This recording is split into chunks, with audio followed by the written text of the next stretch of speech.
C'est confirmé. C'est confirmé. Chers internautes, je vous dis, c'est confirmé. Non, contaté. C'est confirmé.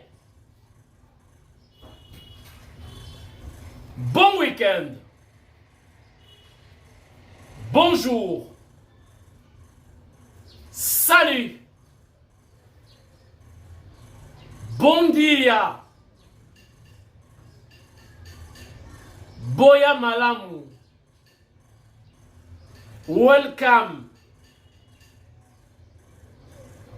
Karibu na tindika tindika télévision ya lelo. Boko sepela. Boza pete na kosenga na bino patience. Bota la vidéo tina suka. Mutu na mutu a tiré conclusion na émission ya lelo. Riche en vidéo, riche en images, mais riche en messages. Yoka mela, fongola matoi, yoka comprendre. Bamanuani na nyoso, basi ya mayele. Mwana nyoso akobota na mikolo yo, abazana mayele na mutu.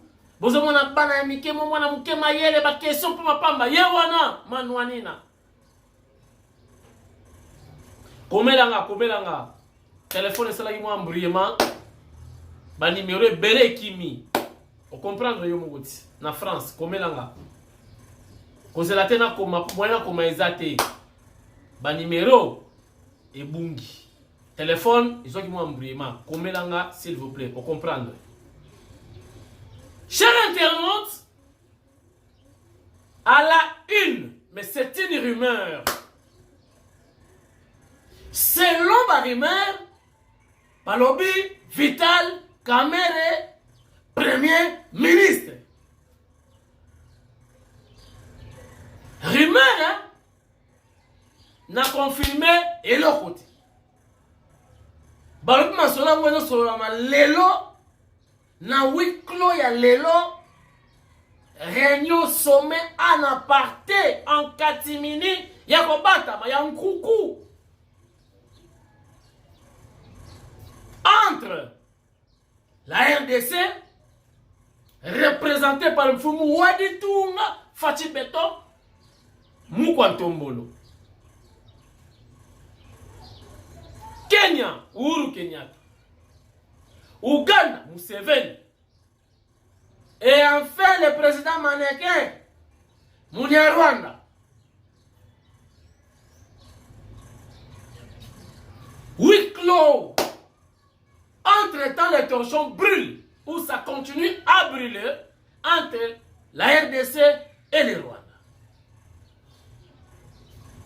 Tant que yoki ma solo ya premier ministre Kamerhe na kanisi ba accord. Nairobi. Est-ce que c'est vrai ou c'est une fausse information, ce qu'on appelle en anglais fake news?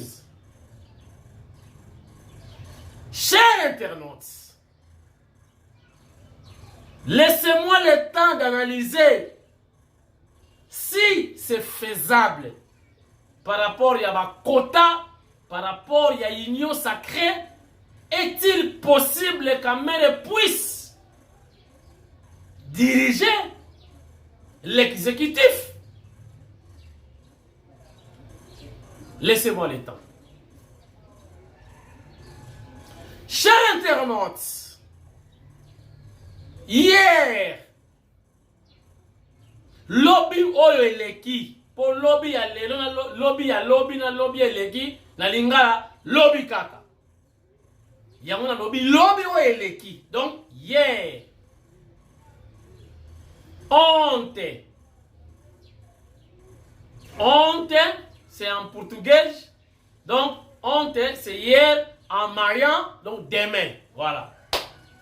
Honte. Mazonu, na kintandu. Donc hier. mbasi donc lobby mazonu donc oyeleki wana kintando kwenza. Chers internautes, bino moko bomoni comment ba parlementaire debout ya UDPS basilisa makambo na bango interne na internet na ba réseaux sociaux. Est-ce que c'est normal? Bon exemple, ma vous to benga na kaye. Kinga to benga na kaye mais na époque wana internet ezala kité. Ezo le regarder na limité. Et puis la radio trottoir. Donc les informations qui circulent des bouches à l'oreille. Mais pas maintenant. Bah, règlement des comptes nyonso na internet. Oh, biso parlement de Bouboye.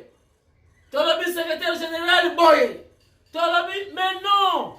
Biloko wana bosolo bolingo lobango boye, même si les journalistes ba kata ba caméra, bosolo liango à l'interne. Parce que bota la siko image ni bozo koteka ya parti au pouvoir. Et sur ce, le ministre honoraire Eteni Longondo, l'homme à la Bakos, Engambe Mobali, Mwana ya Ekanga, on a préparé descente, accueil des chefs de l'État dans l'Équateur.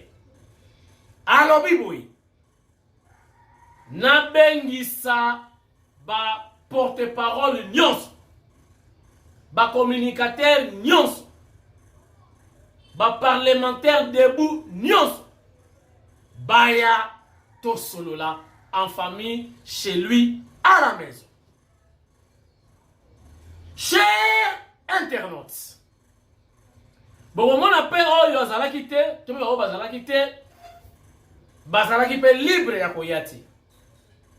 Oh yo bayaki, bon on a ba vidéo. Sans plus tarder,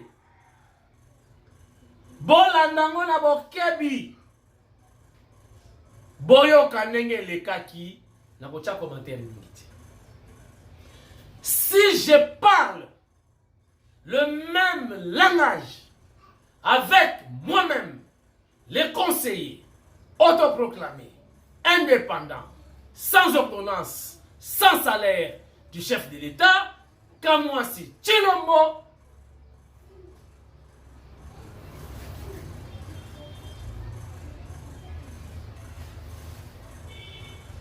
Tindi Kabamoni.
Excellence Eteni Longondo. Nous sommes au hasard ancien na lobby Excellence Eteni Longondo na bonju. Kala mingi te remaniement et na bengi excellence.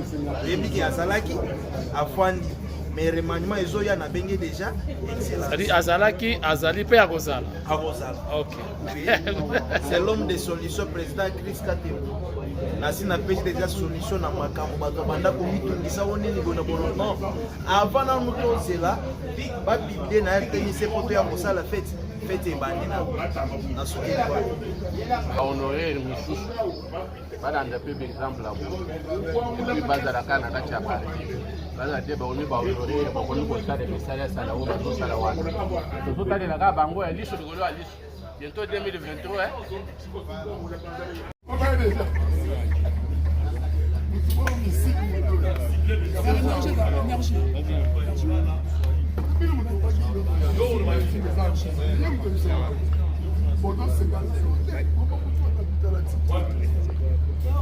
Miyake elongi na yo ndiye na isengo te problème nini eza ndenge na ngai ana joie donc mission ya kobatela eloko tomoni mpasi donc toa na temps te ya kosala buzoba donc Fati toujours président avec deux mandats en 2023. Donc c'est le moment de la division, c'est le moment d'éditer. Mais Bozolo Bela Minga Fati, deuxième mandat. Mais Bozolo Bela majorité dans le Parlement. Voilà, on dit que vous êtes négligent. Non, surtout ça. Pour ceux qui vont rater tout ça sous coalition, vous voyez bien. Non, tout ça. Des plans, il y a une oui, tout ça, vous n'avez qu'à si. Pour la coalition, c'est le Pakala. Donc majorité parlementaire, majorité écrasante. Donc on dit ça là que aussi cette coalition, parce qu'encore cette coalition, et donc il y a une souffrance. Voilà. Détruire une nation congolaise. Voilà. Pour nous repasser Mboka, il faut que une coalition. Des Mokonzi Mboka avec une majorité parlementaire écrasante. C'est ça politique de Yango. Ok, bonne chance. En tout cas, merci Maïtoa.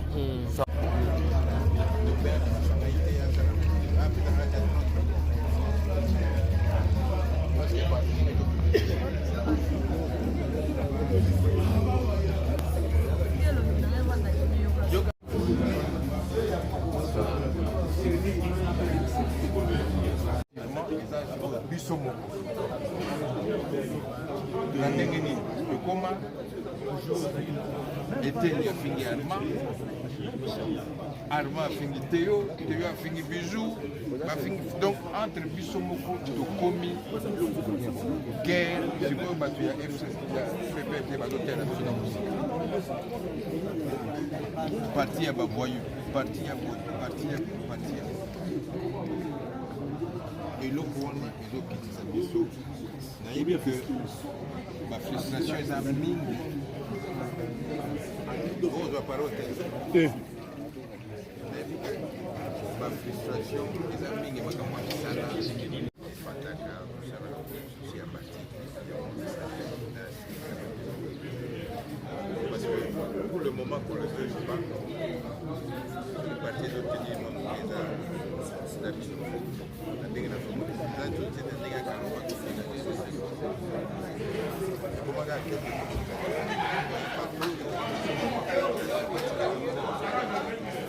confiance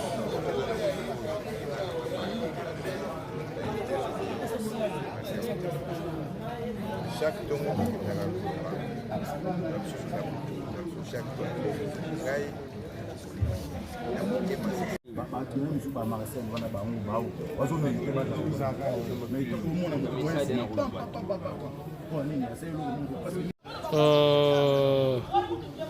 ditunga toseka boye mingi nini kaka esengo nini oza nango?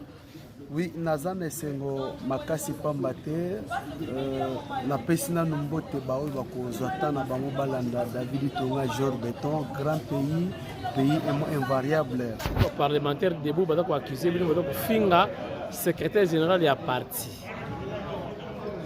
mokonzi na bino un ancien parlementaire debout bino moko baza kofinga ye est-ce que ebisala bino loko te na korépondre na question wana mwana mboka eza pamba te badongolo miso na ngambu oyo lelo bacomprendre faiblesse ya bamoko kati na biso batie babillet vert na bango parce nakendanga mosika tegi ezaki londo oh otangi nkombo nalobi natangi nkombo je masile ngai nazali grand pays mo invariable oyo toyebiki aza parsec ya mama Olive Leme Kabila est-il lelo continuaka toujours koevre en collaboration na mama Olive Leme olobaka ye moko te na ngobila mpe wana natangi nanu ye moko et puis ntango olobi likambo ya Gentini Ngobila je parle ici je m'adresse na ya chia parti lelo Ngobila papa tozaki na opposition totikala jamais komona yo ozwa libaya otia face à face na PPRD na siège na ye mais lelo tomoni yango esalami batie libaya et puis libaya wana eza conditionné bakomi koasire bantu keno bango nde bakozala dauphin ya Fati Beton na 2023 et puis bakomi koloba keno soki wadere kuna mbala moko olongwe na parti okomi kuna bazwi musala basanini bapesio assurance na bango pe ya komisa bazo kopesa parce que makambo eze belé nga naza communicateur investigation o nazali koloba je sais de quoi je parle yo kanano kasi bazo pesa bino misala parce que bino boza na pouvoir bo pesa to misala te eza na esika moko te comment bino boza na pouvoir ba place eza ebele bo pesa to misala te mwana mboka ndeko tindikana ebisa vérité na mboko likuzi ya mboka na biso eza na esika moko te komoma ke secrétaire ya parti présidentiel des fois pesa bato misala wana ezali programme ya gouvernement central o ezali dirigé na sama na programme na ye parce que tout congolais aza na droit ya musala elingi koloba te ke no kaka faut la IDPS des fois mériter musala non eza na bato ba voter Fati Beton batikala jamais kozala bato ya IDPS te mais tant que baza ba congolais et puis bah mona par rapport à lutte il y a IDPS bah voter Fati lelo abimi chef de l'état et puis bah trois na pe baza pe na droit na musala et lingo lo batte que no pour bazo musala il faut pas appartenir toujours na tendance na casquette politique non ils ont azanango eza ya kozongisa Congo ndenge longo bani et Congo make guerre lobi kuna to ebika makambo ndenge za parce que to pe na monde lobi kuna tant pe casquette ko changer et comme pe chasse à l'homme problème ya misala ezali programme ya gouvernement central o ezali dirigé na Sama Lokonde ngai jamais na koki ko trahir IDPS ngai jamais na koki ko trahir combat na ngai eza na bandeko o par rapport au ke bamoni ke non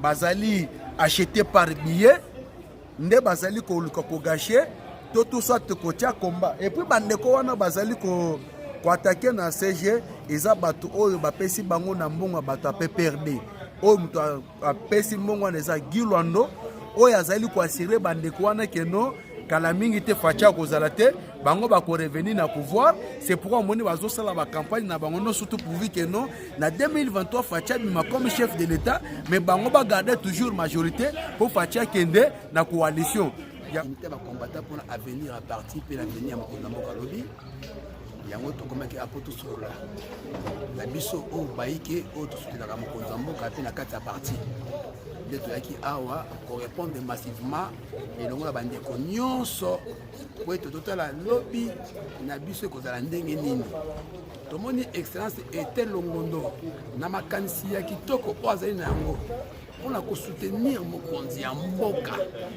yango biso baparlementaire debout bacommunicateur ya IDPS toye na nsima na ye na makanisi kitoko azali nango po ete makanisi wana ebota oyo tobengaka mbuma ya kitoko po ete lobi mokonzi ya mboka na biso azwa majorité epuis parti présidentiel ezala na kati ya bomoko susi na ye monene ezali bomoko ya baike na kati ya IDPS toza na langage moko toboyi boswani toboyi bokabwani tolingi na kati na biso parlementaire debout, communicateur et puis sectionnaire, cellulaire, fédéral, biso nyonso sima ya parti pe sima moi na mboka et Etienne Tshisekedi wa Mulumba yango toye Félix Tshisekedi yango toye awa poto soutenir makanisi ya mokonzi na biso Etienne Longondo ozali numéro 1 ya biso na kati Équateur ozali parmi bato bazo pesa mokonzi ya mboka auto bengi fierté l'Équateur parce que l'Équateur est un moment donc permettre de na kati ya UDPS biso ba parlementaire debout to misa mutaka to bosso na biso liboso na kati ya parti babaka le lance se lave en famille so li kamza entre biso na kati ya famille il faut to ke na kati ya bokutu de babsa lingala bokutu to solo ya famille to bongisi mais to sengi na bandeko wana ko banda lelo yo lokola le premier coordonnateur parlementaire debout nyoso o Tshisekedi atika la kundaïbi qui azali awa soki likambo ezali tokutani mais soki okotake mokonzi directement parti zeloko otake biso mbala moko toko se prendre en charge na yo yango tosengi na mutu nyonso o azali combattant parlementaire de président modo de pesami biso nyonso nsima hiérarchie ya parti et puis soutien na biso na chef de l'état 1 point intransmissible. Bon appétit.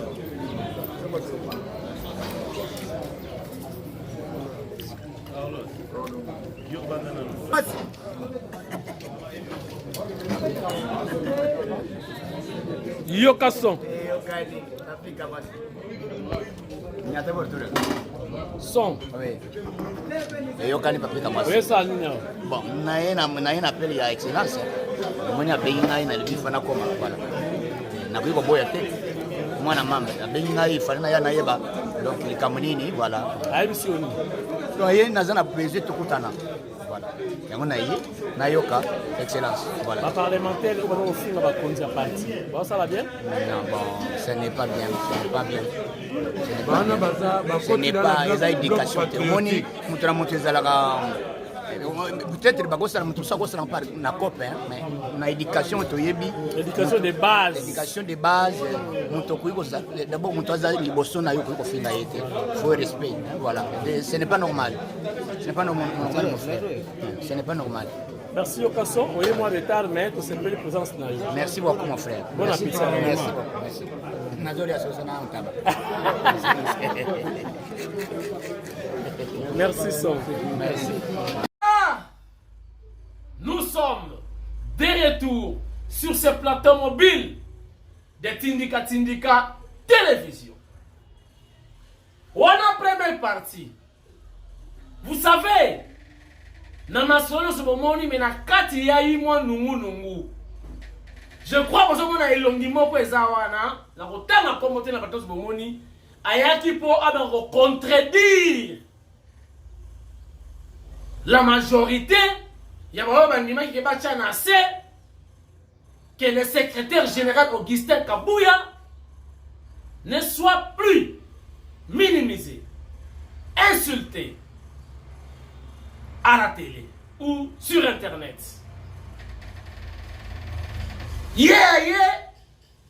Non, pas un peu contraire. Ah, on été le a béni si pas toi, battu en assez. Il doit partir.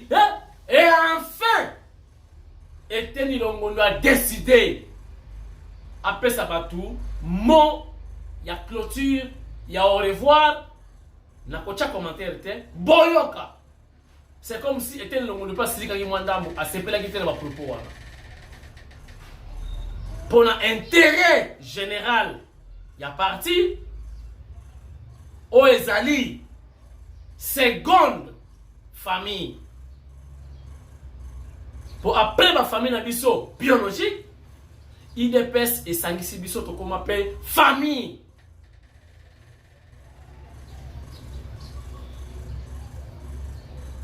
Encore une fois, tous dans la vidéo, Botala, Ndenge et Teni Longondo a Peseli. Pas trop de commentaires. La technique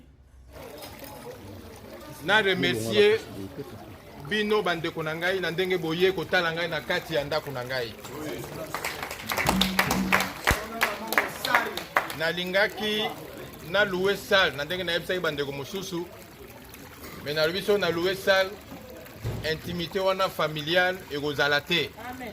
Yango na bengi bino ndako na ngai ezali awa eza ya kobomba te boya awa tolia tomela tosolola ndenge bana ya famille.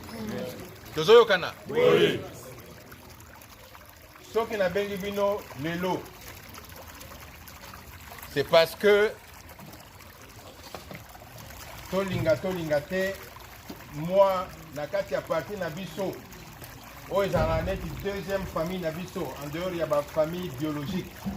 Toza na famille na biso ya UDPS. Namoni neti bandeko tokomi na mwa nungu na kati entre biso.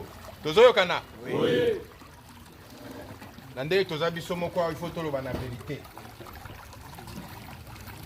Na nungu wana soki par exemple nga nazali awa na fingi Teyobe na fingi Jekobe na fingi nani kokanisa te kaka soki epa na bango ezokitisa nde libota mobimba. Tozoyokana? Oui. na libota moko makambo ezangaka te. Mais tokoki jamais koexposer bolumbu ya kati ya ndako na yo exposer yango libanda. Tozoyokana? Oui. Na UDPS toza papa na biso atikela biso liberté ya expression. Mais il ne faut pas que liberté d'expression wana est comme un libertinage et puis ezongela biso et boma eloko oyo ngai na yo na ye tokutane awa. Tozoyokana? Oui. Toboite muto a exprimé ba frustration na ye. Mais na parti il faut structure moko ezala pona batu au lieu kokomaka na ba réseau. Au lieu kotinaka ba voice. Il faut qu'on exposer ma kambango na parti et puis solution ezwama. Voilà. Encore une fois, bon week-end et merci d'avoir suivi cette émission sabbatique. Lelo Nana Manouani na Kiumba, ministre prêt, tout prêt du chef de l'État. Mwana ya Mayumbu, Mumbara ya Pai Kogila, le chef de l'État Fatih Beton, Mwana ya Kasai, Aketi na Pai Kongila, Akeko bimisa ministre près le président. Na pesa exemple ya Maria, ndenge nzamba ponaki ye, ndenge Fatih Beton aponi Nana Manouani na kuna bandundu. Aibisi yaka Zala pemeli nanga ministre tout près le chef de l'État Moutou Abandundu. Na Pai Kongila, Pai do pays le monara S, Pai Kongila, do pays sans S. N'est comment on va critiquer? Oh, on peut faire un exemple en Maria Nanzambe, na Fatih Beton. Oh. C'est un exemple, kaka. C'est pédagogique tout ça. On va comparer tes comparaisons na Saliwana. C'est un exemple. Ils ont un sens moko figuré. N'a pas eu comme ni la batamayele bazate. Mais Fatia est comme on a Nana Manouani. N'a pas cet exemple à Maria. Quand passer avec exemple, yo yebi Maria, yo ye. Maria yebi. Yo yebi comme la Maria. Langue Maria le baki yo yebi. Vous devez intervenir dans ma camoufle, vous devez intervenir à côté. C'est juste pour nous faire savoir illustration à l'idée langaï. C'est pédagogique. Donc, on a l'accès à tout ça. Donc, au moins, on a exemple après ça à mon mini. Matite, c'est la kawana ya salité, batu balongo la raté. Mutu moka zula idée. Alors, la matite, il place wana comme propre, mais a commis na mire. Interdiction de jeter les ordures. Ah! Et comme ici, le professeur va dire, aïe, interdiction, erreur, de jeter. Pourquoi tu es Z dans son café, tu as erreur? Ah! Bah, prof, va comme. Bozo mon até loko ya sali nanu. Ndenga longoli salité, mais a commis quand même, bah, tu vas comprendre. Et comme yo orthographe, awa. Virgule exacte, awa accent exact. Voilà. Na pesi illustration, na pesi exemple. Allez, pourquoi un professeur, il y a religion, na émission langai. Et puis na pesi qui bino, bon commentaka pas plus de 3 fois té. Si kela batu mususu peut pas commenter. So le mot ça la livre, Luka professeur Niemba na IPEN, il y a sciences politiques a encadré yo comment livre. Na tindika ti na boyo boko ba livre na émission na ngai.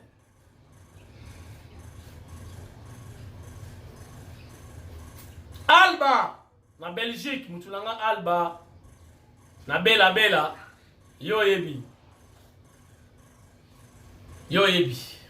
Merci et à demain dimanche si Dieu nous prête vie, chers internautes. on va se revoir demain, dimanche, pour un autre numéro. D'ici là, portez-vous bien, chers internautes, et on se dit au revoir. Et je vous rappelle que cette émission a été conçue par moi-même. Maquillage, moi-même. Mixage, moi-même. Audio, tout comme vidéo. Réalisation, moi-même. Décoration, moi-même. Et la mise en ligne par moi-même. Et devant la caméra, donc à la présentation, moi-même. Et enfin, qui suis-je? Donc tout, moi-même.